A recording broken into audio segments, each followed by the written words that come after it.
এইরকম spam message এখন আপনার ফোনে আসছে, গুগল মেসেজে যান,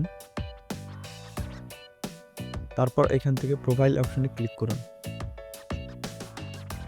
তারপর নিচে দেখবেন মেসেজ সেটিংস, সেখানে চলে যাবেন। নিচে দেখতে পাবেন প্রোটেকশন অ্যান্ড সেফটি অপশন, এটাতে ক্লিক করবেন। তারপর এখান থেকে স্প্যাম প্রোটেকশন অপশনটি অন করে দিবেন। এখন থেকে আপনার ফোনে আর স্প্যাম মেসেজ আসবে না। আর আপনি যদি স্প্যাম কল ব্লক করতে চান তাহলে ব্যাগে আসবেন, আবার প্রোফাইলে ক্লিক করবেন। তারপর এখান থেকে স্প্যাম অ্যান্ড ব্লক নামে অপশন আছে, এটিতে ক্লিক করবেন। থ্রি ডটসে ক্লিক করবেন। তারপর এখান থেকে ব্লকড নাম্বারস নামে যে অপশনটা আছে সেটিতে ক্লিক করবেন। এখান থেকে ব্লক স্প্যাম অ্যান্ড স্ক্যাম কলস নামে যে অপশনটি আছে সেটিতে ক্লিক করবেন।